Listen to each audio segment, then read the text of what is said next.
তাত আমি হিন্দু যুৱ ছাত্ৰ পৰিষদ অসম ডিব্ৰুগড় জিলা সমিতিয়ে তীব্ৰ ভাষাৰে গৰিহণা দিছোঁ আৰু এই সন্ত্ৰাসবাদ আমাৰ কাম্য নহয়।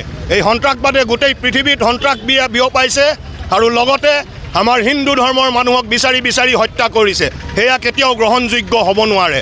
গতিকে আমি হিন্দু যুৱ ছাত্ৰ পৰিষদ অসম ডিব্ৰুগড় জিলা সমিতিয়ে এটাই ভাৰত চৰকাৰক অনুৰোধ জনাইছোঁ যে পাকিস্তানৰ ওপৰত কাৰাতকৈ কাৰা আক্ৰমণ কৰিব লাগে আৰু পাকিস্তানক সমূলঞ্চে ধ্বংস কৰিব লাগে। ইয়াৰ উপৰিও আমাৰ ভাৰতবৰ্ষৰ ভিতৰত থকা অসমত ভিতৰত থকা যিসকল পাকিস্তানৰ ছাপৰ্টাৰ আছে তেওঁলোকক বিচাৰি উলিয়াব লাগে আৰু উচিত আইনী ব্যৱস্থা লৈ উচিত দৃষ্টান্তমূলক শাস্তি দিব লাগে। হিন্দু যুৱ ছাত্ৰ পৰিষদ জিন্দাবাদ।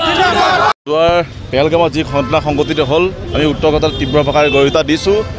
মই এটা কথা ক'ব বিচাৰিছোঁ, আজি হিন্দু সমাজক যদি চৰকাৰৰ ভৰসাত হিন্দুসকল থাকে, পেহেলগামত যিটো হিন্দুৰ লগত অৱস্থা হ'ল সেই অৱস্থা হ'ব, পুনৰ হ'ব। গতিকে কেন্দ্ৰীয় চৰকাৰক এই গোটেই সমগ্ৰ ঘটনাটো তদন্ত কৰি পাকিস্তানৰ যি সন্ত্ৰাসবাদী ইছলামিক সন্ত্ৰাসবাদী বিৰুদ্ধে কঠোৰতম ব্যৱস্থা গ্ৰহণ কৰিবলৈ আমি দাবী জনাইছোঁ আৰু হিন্দু সমাজখনক নিজৰ সুৰক্ষা দায়িত্ব নিজক ল'বলৈ আমি আহ্বান জনাইছোঁ। কিয়নো আজি চৰকাৰ যদি ভৰসাত হিন্দুসকল থাকে, পেহেলগামৰ দৰে শেষ অৱস্থা হিন্দু হ'ব বুলি আজি আমি ইয়াৰ পৰাই আপোনালোকক আহ্বান জনাইছোঁ হিন্দু সমাজক।